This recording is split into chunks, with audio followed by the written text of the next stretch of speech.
क्या हुआ जब हजारों हाथियों का बल रखने वाले भीम एक वेश्या से हार गए?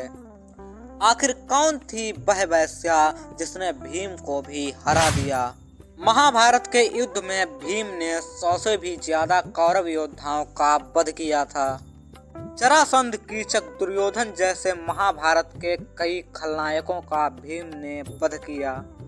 वे महाभारत के मुख्य नायकों में से एक थे और उन्होंने पांडवों की जीत में महत्वपूर्ण भूमिका निभाई।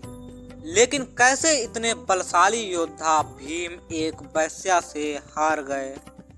आइए जानते हैं इसकी पूरी कहानी। जुए में हार जाने के बाद पांडवों को वनवास और 1 वर्ष का अज्ञातवास दिया गया। तब वे एक जंगल में चले गए और वहीं रहने लगे। वे वहां ब्राह्मण के भेष में रह रहे थे। लेकिन कुछ दिनों बाद ही वहां के स्थानीय लोगों को ये पता लग गया कि ये कोई ब्राह्मण नहीं हैं और उन्होंने पांडवों से कहा कि यहाँ से चले जाओ। जब पांडवों ने उनसे वहां रुकने की क्षमा याचना की, तब उन लोगों ने एक शर्त रखी कि अगर पांडव किसी एक व्यक्ति की बलि देते हैं तो वे यहाँ पर रह सकते हैं, लेकिन उन्हें एक ऐसे व्यक्ति की बलि देनी होगी जिसको किसी स्त्री ने बेच दिया हो। ऐसे व्यक्ति की तलाश करना पांडवों के लिए एक बड़ी चुनौती थी, लेकिन फिर भी पांडवों ने इस चुनौती को स्वीकार किया।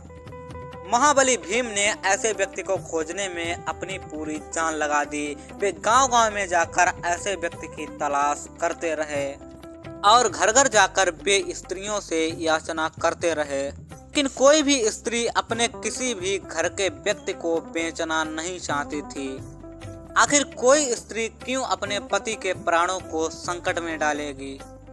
बहुत दिनों तक भीम इस खोज में सफल नहीं हो सके, लेकिन फिर किसी ने उनको वैशाली के बारे में बताया।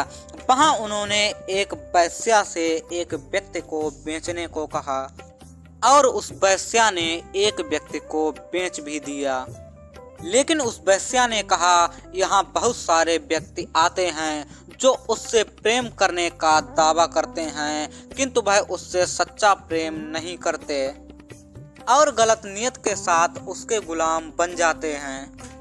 ऐसे व्यक्तियों को बेचने में मैं कोई भी संकोच नहीं करूंगी। मैं तो फिर भी ऐसे व्यक्ति को बेच रही हूँ जिससे मैं प्रेम नहीं करती। लेकिन पांडवों ने तो अपनी पत्नी को ही बेच दिया। इतने बलवान योद्धा और धनुर्धर होते हुए भी पांडव अपनी पत्नी का अपमान देखते रहे। भीष्म, द्रोण और कृपाचार्य जैसे महान लोग अपनी पुत्र वधु का अपमान सहन करते रहे। उनमें से किसी ने भी कुछ नहीं कहा।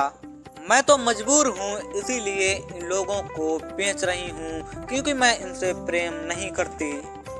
लेकिन वो सब महाबली तो द्रौपदी से प्रेम करते थे और फिर भी वे चुप रहे। इतने महान धनुर्धर और गदाधारी भी एक स्त्री का अपमान सहते रहे। वेश्या की बातों ने भीम को सोचने पर मजबूर कर दिया। उसकी बातों ने भीम को बहुत ही मानसिक चोट पहुंचाई और वे वहां से खाली हाथ लौट आए। भीम को खाली हाथ लौटते देख पांडव आश्चर्य में पड़ गए।